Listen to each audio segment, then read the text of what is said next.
The hero stumbled into the bathroom, weakly supporting the villain, both stained in blood. The hero tried to stand tall, but they barely made it into the bathroom before they both collapsed. They panted, doubled over in the tiles. The world was spinning, their head was ringing, and they smelled of gunpowder. They looked up, and the villain had fallen against the bathtub. Sitting upright, he barely picked his head up, staring blankly at the hero. We made it, gasped the hero. The villain didn't reply. It was the shock. He hadn't spoken a word since they escaped. He hadn't grunted, hadn't quipped any jokes, hadn't made any snide remarks.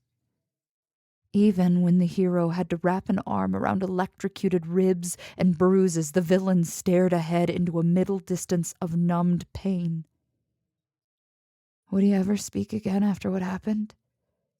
Or was he so disgusted with how the hero got them out that he never wanted to talk to them again? And the hero furiously shook the thoughts away. I need to stitch you up. They reached out red-stained hands, blindly fumbling for the cabinet. When their hands finally dragged down wood, they tore open the cabinet. First aid, mumbled the hero. First aid. I gotta find it. I gotta find it. But they couldn't. They just sat there, staring at the opened bathroom cabinet, and its contents were blurry, indistinguishable. They just looked like blurs, blobs, and God, everything was so wrong. Because the hero couldn't see, not out of shock or pain, but because someone else's blood was dripping down their forehead, and they needed to help the villain. The villain. He at least needed the head wound stitched, and then the hero could worry about a shower or a bath or something. Finally, the hero found the first aid kit. Oh, here we go. They opened it up, and their trembling hand for the suture. They found it. They found it. They did something right, something good. Everything was fine. Everything was good. How about I stitch you up? The villain didn't reply. The hero reached out and began to sew in and out, in and out. They ignored the way their hands trembled.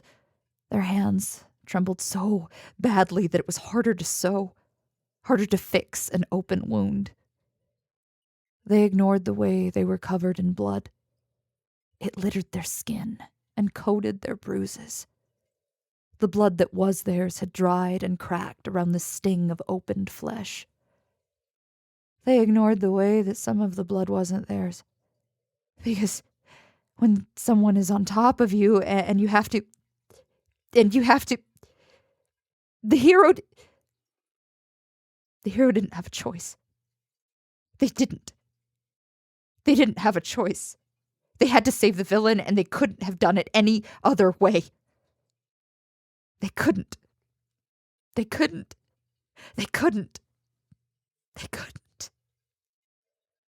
A hand reached into their vision. The hero shrieked, "I'm sorry!" They shut their eyes, barreling into the door with a scream. Their hands came up and fisted in their hair, and they pulled at their scalp. They deserved the pain. They deserved to be hit and to be tortured because they weren't a hero. They were a fraud and a monster and